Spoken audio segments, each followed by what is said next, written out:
This is a parent's worst nightmare. There's people lurking around, and the sleazy looking kids up and down, and half of these kids, they're 14, 15 years old. They're still babies. They should be at home. Have you seen Jennifer since the other day? Yeah, she only came for like 2 seconds and left. She didn't tell me where she was going though. If I see her again, I'll ask where she's going and what she's doing. At New South Wales Missing Persons Unit, Senior Constable Daniel Higgins is on the urgent case of a recently retired taxi driver, Johnny, who disappeared 5 days ago. He's 61 years old. In the last couple of years, he has slowly started working less. He used to be quite an active worker. He obviously feels like he's losing his independence. He's losing his ability to financially contribute to the family. Given that, he's also developed diabetes within the last couple of years.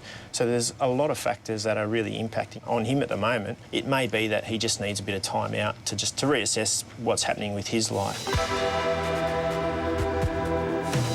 There's some real concerning signs here, and it's certainly something that needs to be a lot of attention paid to it really quickly.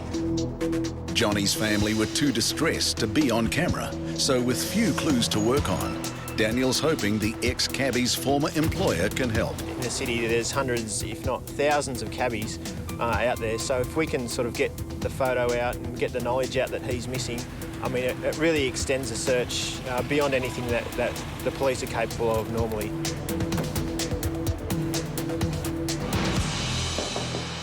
G'day. Yeah. I was after Laurie. Yeah, it's me, Laurie Gordon. G'day. How you going? Daniel Higgins. That's bad. This is Linda McAllister. Oh, yeah, just looking for our missing person. It's pretty well known in the cabbie game, so if you're able to put it out to your drivers and stuff that we're looking for him, that would be unreal if you could sort of help us out there. No problem at all. We've got 520 odd cabs in the fleet, 2,500 taxi drivers.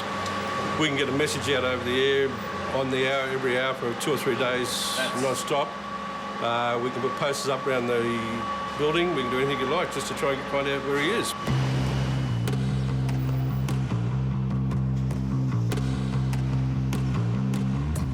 I know him very well. You work in the area. I know. We got to fight together. Yeah. He's a nice guy. Your pickup address, please? In the cab company's communication centre, a message about this unusual disappearance is being sent to hundreds of taxi drivers. That's great. They're going to get the word out throughout the city. We'll probably head back to his local area, speak to a few of the locals out there and see how we go.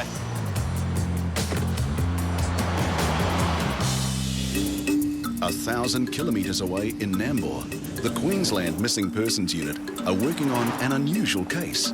They have a body. It's the person's identity that's missing. The dead man was found by locals on a cement spillway at a nearby dam. This is the location here where the man's body was found.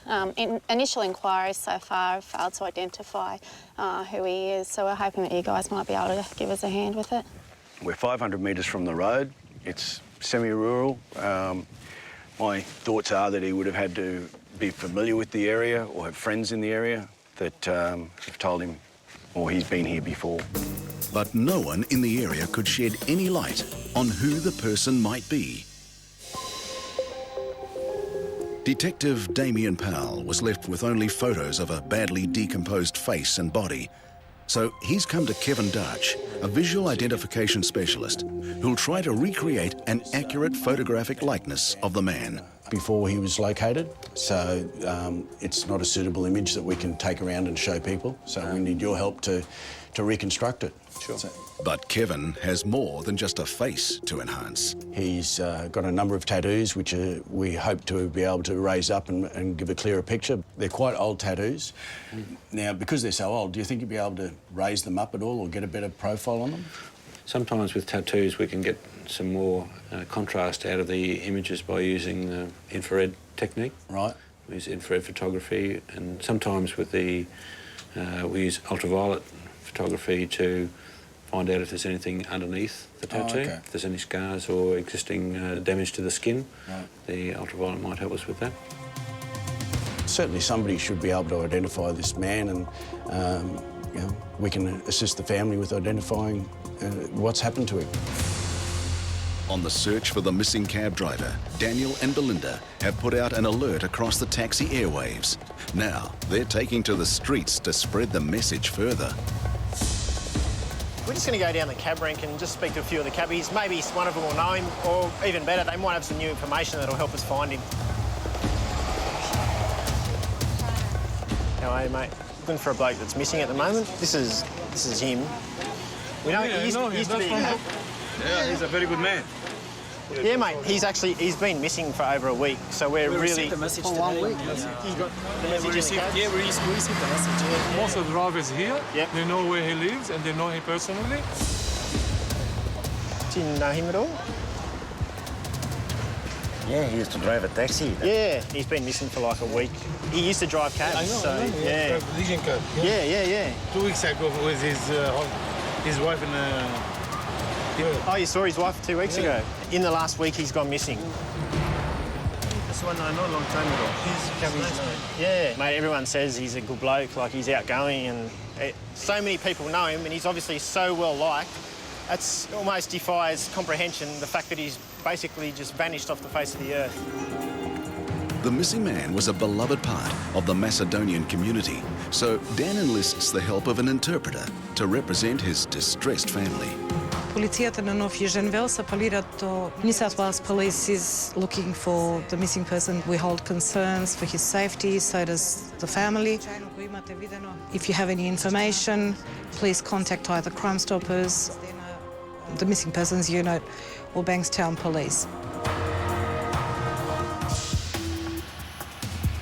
In Queensland, Detective Damien Powell is on the mysterious case of the unidentified body found on a dam spillway. He's at Nambour Police Station, going through the belongings found on the dead man. Is there something unusual in these everyday items that could provide the vital clue? Okay, that looks brand new. All right, well, we'll make some more inquiries with the suppliers of that. It's a registered trademark, so... They're the blister packs of the medication that was located around him. Okay, it's upwards of around 100 tablets by the looks of it. We'll make some more inquiries with the pharmaceuticals about that, see if we can do something with that. And this Free Choice lighter, that's a chain of stores, cigarette supplying companies, so maybe if we go around the local Free Choice here in town, they might know him as a regular. Yeah. Back at headquarters, Kevin Darch is creating an image of the man's likeness based on measurements taken from his decomposed face. Once we have a different set of eyes from somebody, we can gradually build up the face with as much of the similar features that I have available. Using photos of other people, Kevin matches up facial features he thinks they may have in common. A similar sized or shaped nose, mouth or chin. And hopefully it's something that will be able to help you. Oh, mate, that looks great. Seeing him in a colour, fresh photo like that, I know it's an artist, but it just will help the public to identify him. He's also enhanced the tattoos to create a clearer image of the designs on the body. It's like a shark there with some different coloration. Yep. These persons are somebody's friend, father, brother, mate, so we're very anxious to give them some closure as to what's happened to their son or their brother. With this publicly presentable likeness of the dead man and his tattoos, Damien and Kelly can now return to the area he was found in the hope that someone recognises this face. Hi, how you doing? Senior Constable Kelly Bizzle from Missing Persons in Brisbane. We've just got a person that's been missing since the 9th of September 2008. Just wondering if you recognise this photo at all? Not at all. Do you recall anyone hanging around the area at the time? Or? No, kind of keep to ourselves. Hi, how you doing? Just want you to have a look at it and see if you recognise this male person at all. Doesn't ring a bell. I remember it happening, but I don't know anything about it. No. I didn't see anything at the time. All right, mate. OK, no worries. Thank you very much. Thanks for your help, mate. Cheers. Back at New South Wales Missing Persons Unit, another case is unfolding. Senior Constable Gary Bailey is on the phone to the brother of 39-year-old Darren Jones, who's gone missing for the second time in a year. Hello? Yeah, Grant. Yes, mate. Yeah, Gary Bailey, Missing Persons, mate. How you going? Oh, mate, how you been, man? Not bad. So you've heard nothing since 2nd of August or something like that, I think it was? Yeah. And because you've had no luck at all since then? No, nothing, mate, with a few inquiries and that I've made. He hasn't been at the community centre. Gary's familiar with this case. He found Darren when he went missing the first time. From my, talking to him in August there, I don't think it's the case that he doesn't want nothing to do. I think he's just lost his memory, Yeah. He sort of said to me that he didn't have a brother, he didn't have a mother. He'd lived in that little place all his life, We'll rock over, have a bit of a chat, and then we'll go from there. Cheers, mate. Darren has now been missing for 5 months, and his brother is worried he may have come to some harm. His medical history is also a big concern. We'd like to find him for 2 reasons: to reunite the family, and also to get him back on his medication, and he should be as good as gold. Gary Bailey, missing persons. There you go, mate. That's Liz. Liz, good morning. Darren has battled very hard with the depression and everything for 20 years. Yeah. But he got a little bit depressed last year and he started to drink alcohol again, Yep. which counteracts all the medication, and slowly, by degree, the mental capability lose him type thing. We sent mental health out there to try and contact him. He said, "No, you people are here to lock me up," type thing, and that wasn't an issue at all. I just wanted Darren to be assessed for his medication again. Coming from his family, I know that he's struggling a bit, and I can't turn a blind eye on him. Our mother never turned a blind eye on both of our sons, and me and my brother, and he never turned a blind eye on me. So I can't just continue on my life and forget my brother. You know what I mean? Mate, on behalf of myself and my mother, and I know my grandparents that have passed away that love my brother, I want to thank New South Wales Police and Missing Persons Unit for helping us. So thank you very much. Yeah. All right. From the information we've sort of got now, I think we'll now head in towards Centennial Park in the city. We believe that's where sort of Darren's hanging around there. So we'll go in there and see if we can spot him. Darren has a lot of problems, but he also has a brother who's never stopped caring about him. Darren, if by any chance you're watching this, just stick your hand back up, mate, and let us know where you are and what you're doing. And I just want to come and give you a hand, because you're my brother and you're always there for me, and I'll always be there for you, Darren. On the search for Johnny, the missing cab driver, Daniel and Belinda continue to search the areas near where he lives. Good afternoon. Big trouble. How are you all this afternoon? Thanks, hi. We're looking around the area for a gentleman that's gone missing. We think that he... A large percentage of people who go missing without their medicine are found disoriented and confused, not far from their own home. He's been missing for a few days. A few days? So, yeah, it's very worrying. We think he's been around this area. Nobody's seen him? No one recognises him? No? OK. All right, thank you for your time, guys. Enjoy your afternoon. Cheers. Thank you. You guys haven't seen this gentleman around the area at all? There's some people up there too. I don't know if you've seen that fella at all. Don't recognise him? No worries. Although it's a huge parkland, Daniel's not prepared to give up, and he calls for backup. I mean, it is a really big park, and there's only so much we can do. All right. The clock's really ticking on this one. We really need to find him. The weather is closing in, and the police bike squad will be able to quickly cover a large area of ground. Well, if you boys want to go north, I'll come with you guys. We'll go south. We're on the back channels. All right. See you in a couple. I'll give you a buzz.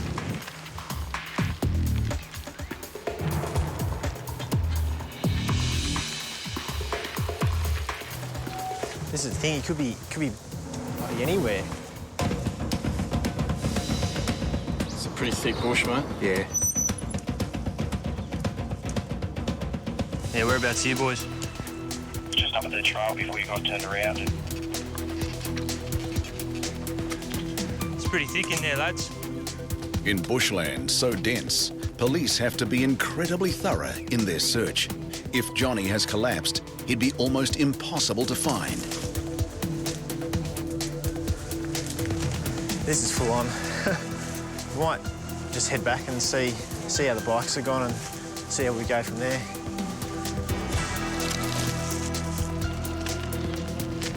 Yeah, I think we'll call it a day, mate. We'll head back in. See you back there. Yeah, copy, mate. See you shortly. Guys. Mate, how you going? How's going? How'd you go? Mate, we pretty much covered from here all the way to the Crest Reserve, which is over the other side of Rex Road, and couldn't locate it, mate. No Gets good. pretty rough up in there. It was pretty slippery and no good. No worries. I mean, we've been all around this sort of area, like on foot and even down near the water and stuff like that. It's a real tough ask, so I really appreciate you guys coming out, eh? All right. Thanks, fellas. See you. Take it easy. Cheers. Daniel's passionate about his job and wants to bring the missing man home to his family. But as every hour passes, the frustration grows and the hope fades. Just be anywhere. Another parkland more familiar to the Missing Persons Unit is Sydney's Centennial Park, a place where homeless people often seek refuge. People like Darren Jones, who's been missing for 5 months. I would just love to find Darren, you know, and get him back to his family. You know, his mother's very sick. She's in hospital. She worries about him. The brother Grant has spent hundreds of hours searching all over Sydney for him. It's just a shocking thing to think that the poor bugger's just wandering around aimlessly, doesn't know who he is or anything. And I'd really like to find him, you know, and just get him back on track.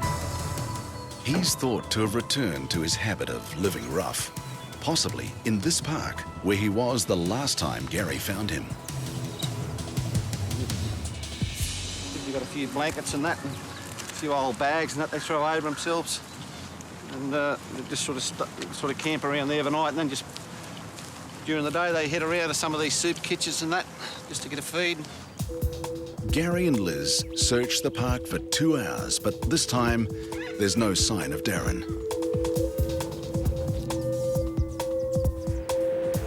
But Gary's not giving up. He's heading to Woolloomooloo, an inner Sydney suburb where scores of homeless people sleep every night.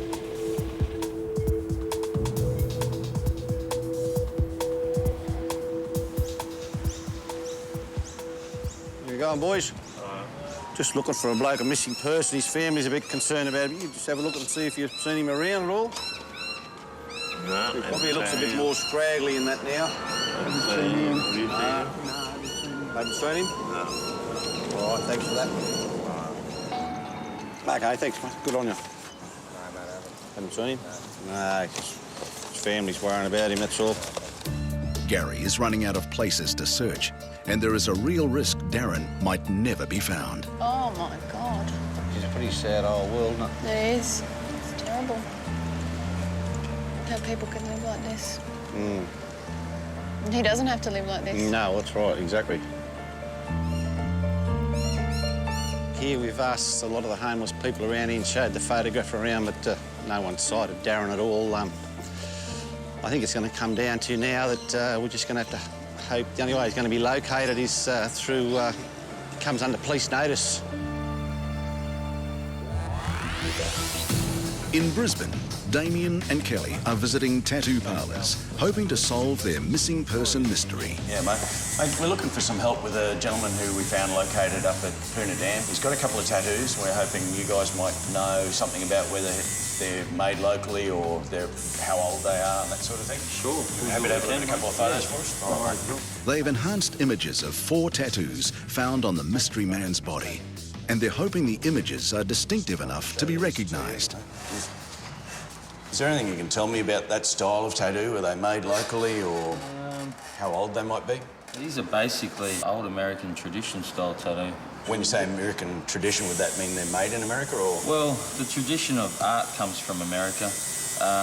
They are reproduced throughout Australia. You wouldn't really be able to pinpoint exactly where they were done. Do you have any sort of age? How old do you think they might be? I dare say they would have been tattooed in the early 80s, late 70s. Damien and Kelly now, at least, have an approximate age for the tattoos. It's a start, but there's still a long way to go. Damien Powell from Queensland Police. How you going? Good, mate. Good. It's Kelly Bizzle from my office. How you doing? Mate, we're looking for your help. We've got a gentleman located up on the Poona Wall Dam back in September last year. Mate, this is our reconstructed image of his face. Tattoos he's got are fairly old, but we wondered whether he'd been in here looking for more tattoos or looking for... Not that I can recall, like, I don't seem to remember him coming into the shop at all here. Right. No one around the coast that would do this style of work? Nah. Yeah. It'll be old timers, you know, like I'd say whoever done that sort of style will be retired by now, definitely be in their 70s. Right. Yeah, it might be a good idea if you can talk to a tattooist that maybe is in his late 60s or something, you know, that might ring a bell with them. A bit of old school stuff. That's more old school stuff. All right. Yeah. Okay. Well, that's a great help. At least it pushes his age limit further to that 60 limit. Thanks very much, mate. Appreciate Thank you very your much. help. Cheers. Cheers. In Sydney, the New South Wales Missing Persons Unit has an almost identical case. Back in October 2004, there was a male body found just in the water off South Head. He was wearing a little bit of clothing and had a watch on his wrist. But besides that, we haven't been able to identify him at this stage. Sergeant Samantha Davies and Senior Constable Mandy Gale's best chance of identifying the body of this man is once again through a tattoo. The man has a distinctive tattoo on his left upper arm. It has a yin-yang symbol and also some Latin writing with also some Roman numerals, which translates to Not Afraid of Death, 1998. Samantha and Mandy are hoping modern technology can help. They're at the Sydney morgue to take new colour photos of the tattoo. These new digital photos will be fed into a computer to see if a match can be made on the police database. Hi, Liz. Oh, hi, how you going? Good.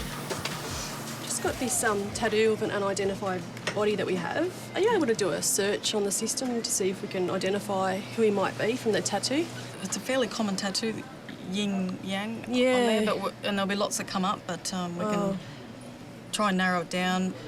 What dates was it? 2004. 2004. Yeah. All right, well, I'll get the ones before 2004 and I'll go through each one because it's going to take some time to look. Yeah, okay. It's fairly common, and I'll go through the Latin words that are around there as well. Yeah, all right. Tattoos are unique identifying markers and might be the only way to put a name to a face. There was a lot of hits because it's a common, tattoo. Yeah. But unfortunately, there was no luck with identifying who this gentleman is. Yeah. Back to square one, I Yeah, guess. we'll go back to the drawing board and see what we can find anyway. Keep searching, that's all we can do. All right, mate, well, good luck. Thanks for your help. Okay, no See worries. ya. It's very important to identify this man and give him the dignity that he deserves because he was a human being, he's lived a life, and someone out there knows him. He could be someone's father, someone's brother, someone's son. So it's very important to put a name to this man and give him the end that he really deserves, that any human deserves. Back in Queensland, on the case of the other tattooed body, it turns out the blister packets of drugs found on the man were tablets commonly used for cancer patients. But an autopsy showed he did not have cancer. And unfortunately, the clothing was too generic to provide any further clues. Police can now only hope these new images may help generate further leads with a public appeal. If you recognise these faces or these distinctive tattoos, please call Crime Stoppers on 1800 333 000. In Sydney, there's been a sad development in the case of Johnny, the missing ex-cabbie. Unfortunately, it's one of those situations that it's not good news. He was located over the weekend, but by the time that he was located, he'd unfortunately passed away. These are the really hard ones to deal with. He was a man that was clearly, well liked and popular amongst his peers. He was respected within the community, and his family clearly loved him very, very much. For me, my condolences or thoughts are with the family at a time like this. It's never an easy thing to deal with, something like this. And from a police perspective, these are the hard days, and I just hope that tomorrow's going to be a better day. Being a police officer can be a confronting and unrelenting job. Daniel must now speak to the mother of a 35-year-old man who's been missing for 24 hours, and he has a very unusual illness. It looks like he's been missing a few times historically. He's actually been a chronic absconder since the age of 4, and he's now nearly 36. So, there have been many, many incidents of him taking off and disappearing. Up to 2 weeks, has been the longest. And he invariably ends up in the hospital now because of his diabetes. Langley Cooper is intellectually disabled and has insulin-dependent diabetes. He also suffers from the rare condition of Prader-Willi syndrome, an eating disorder which gives him an insatiable appetite. No matter how much he eats, his brain still tells him that he's hungry. It is malfunctioning, basically. Overeating and diabetes is a dangerous combination. Langley is not carrying insulin to keep his diabetes under control. Now he's going to possibly end up in a coma before he's able to, to alert somebody the way things are going. Langley's mother, Yvonne, has some more worrying news. A bank has given Langley a credit card. Mail arrived for Langley and goodness, and what it was a letter of credit card details, approved limit of $3,000, and the credit card number. Money, of course, has always been a major issue because he doesn't spend it necessarily in an appropriate way, which is going out and buying food usually. Yvonne also warns Langley's high blood sugar levels could make him difficult to handle. This is normal for people with diabetes. They get aggressive and you just can't reason with them. The pressure is on Daniel and Ted to find Langley quickly. It's one of those real worrying situations because if he's not located and if he is unable to recognise that himself in time, we could have the worst possible ending to this scenario. Police are searching for a 35-year-old disabled man, Langley Cooper, who is diabetic and suffers from an eating disorder which gives him an insatiable appetite. There were a couple of places where we know that he does frequent or that he's more likely to go to. We're going to go and check out a couple of those places now. Basically, every minute that we don't know where he is one more minute closer to him being in real trouble. Daniel and Ted are heading to the Blacktown Workers Club where Langley was dropped off. But after talking to club staff and checking security footage, they leave with no new information on where he might be. But there is still a chance that Langley might be found at his favourite food outlets. G'day, how you going? We're just actually after a missing person. Just wondering if he'd been in here, if you'd seen him at all. Yeah. That's a photo of him. Don't recognise, sorry. No worries. No, they actually haven't seen him at all. No one's seen him? Is he known to frequent the place, or is he? Yeah, well, he's from the area, and we're sort of anticipating like he might be at one of the fast food sort of places or something similar to that. Yeah. Can I take a look at the picture again? Yeah, absolutely. I can't recall seeing a person like that, but I can certainly show it to my staff. Sorry, unfortunately, none of them on at the moment recognise him. No worries. But, yeah, if you could send out another photo, we'll put it up for sure. Get the crew to keep an eye out for him. That'd be magic. No worries. Thanks for your help. All right, no worries, Neil. Look, really appreciate your time, hey. That's excellent. Thanks, unfortunately, nobody's seen him, which is a bit disappointing.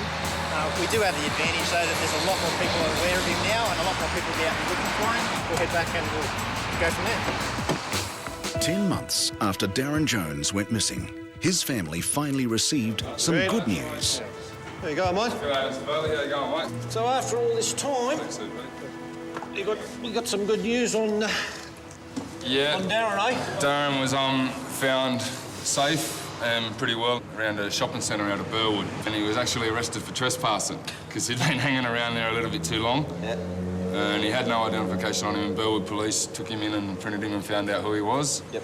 So now he's under the good care of it out at Westmead Hospital, and he's out there having a little bit of a holiday, just relaxing and getting on his medication again, mate. And how's his demeanour sort of since they put him in there and sort of now? Is it coming good, or? He'd been through so many hard times in the 15 months out in the street. He trusted people and they turned against him, so he really closed himself up into a shell. Yeah. Which is a bit of a problem, but now he's come back out and he's trusting everyone again, mate. Well, you would have seen him when they found him anyway, so that was obviously how he sort of was. Wild man from Borneo, basically, and he wasn't far off it. Yeah, it was really good news. Oh, mate, it's great. To find him and get him back, because, you know, who knows how long he might have lasted out there. I thought Darren was lost and who was going to help me. Yeah. And honestly, it's you guys, mate, that found him. And on behalf of my mother too, mate. Yep. And hope everything goes well. Back on his medication and with the love and support of his family, Darren's days of wandering might finally be over.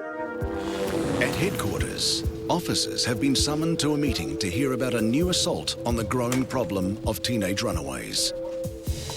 Okay, we have information to suggest that there's been a high number of missing people that have been reported and located around Town Hall steps in Sydney CBD. What we've decided... Instead of waiting for adolescents to be reported missing, officers are being dispatched to a notorious city precinct to look for serial offenders known to hang out there. We're going to work with the local area police, including the youth liaison officer from that area. Any questions? Searching for teenagers who've run away from home ties up a huge amount of police time.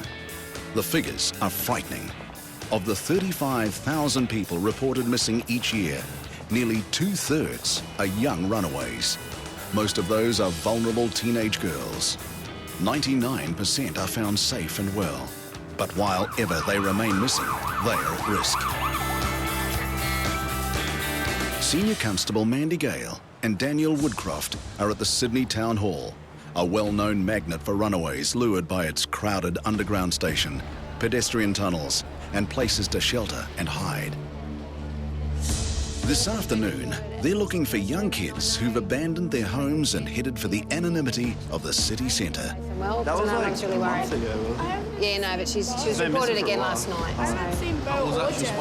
They're particularly worried about a 16-year-old girl who's gone missing and ended up here before.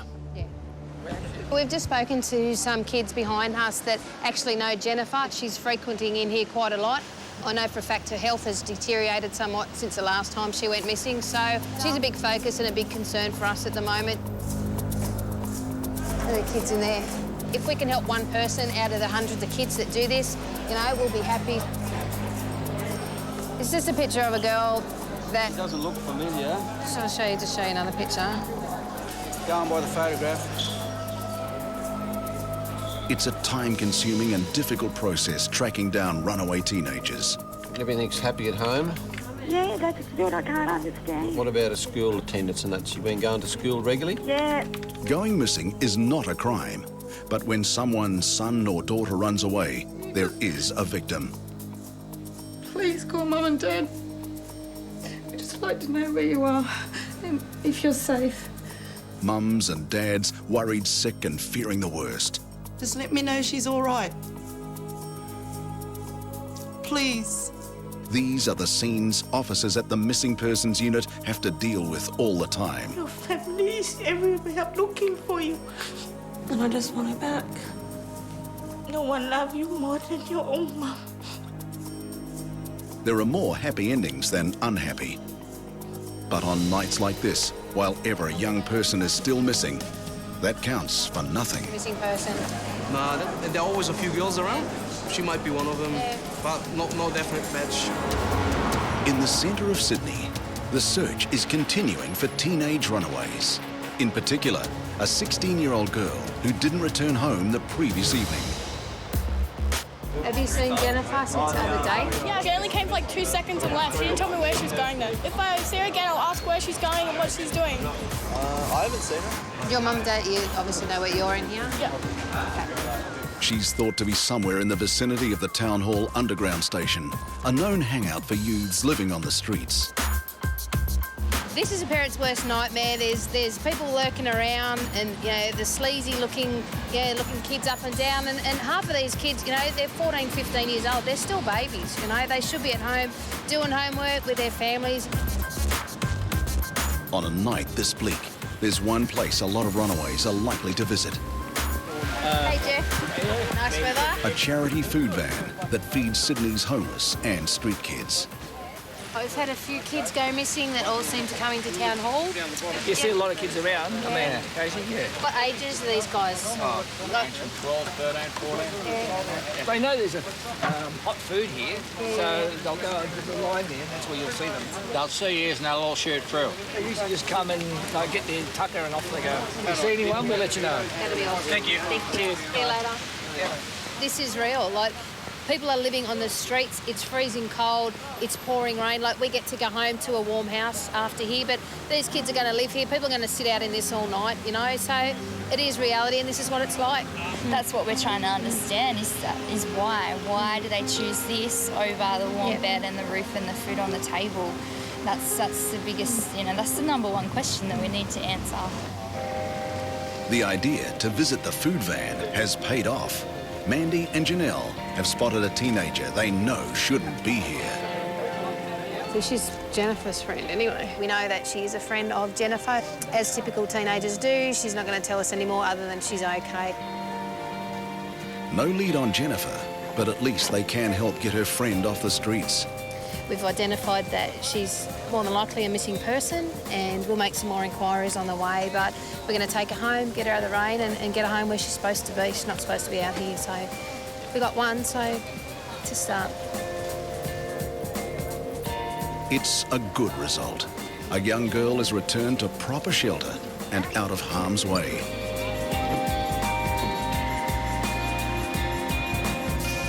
But there are no thanks for the police team, who went out of their way to make sure she'd be able to sleep safely.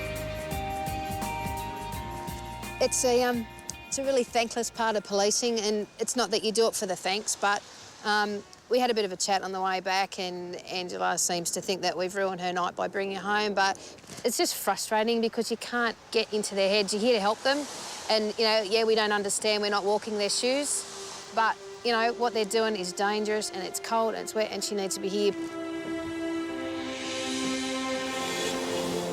The following day, in their search for missing diabetic Langley Cooper, Daniel and Ted finally get the news they were hoping for. We've had a bit of really good news as far as Langley goes. He has actually been found, which is excellent. The scary thing is our worst fears really nearly came to fruition.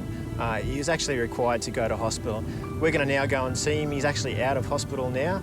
We'll speak to him and just see how he's going.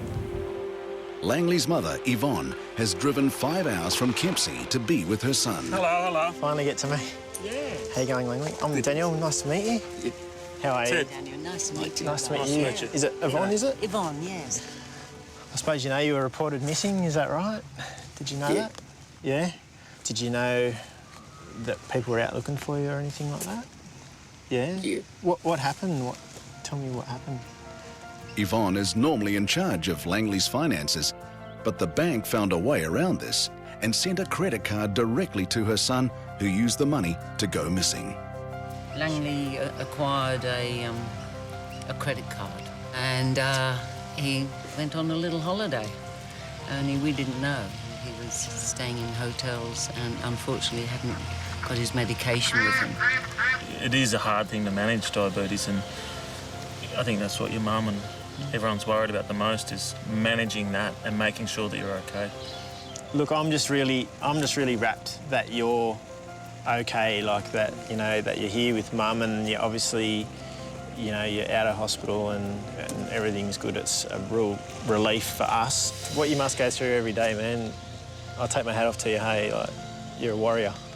So good on you. Thanks. All right, no worries. Hopefully Thank you. we won't see you again too soon. Yeah, that's right.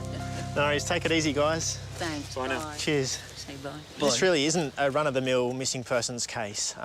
Look, I really feel and understand Langley in this situation. I mean, with his medical conditions, every day of his life, he is living in a controlled environment, really restricted on what he can and can't do. I mean, I don't blame him one little bit for needing to get away once in a while. For him to live with this stuff every day, the guy is a real warrior, and he should be really proud of himself. And, I mean, his mum obviously loves him so much. It's just great to see.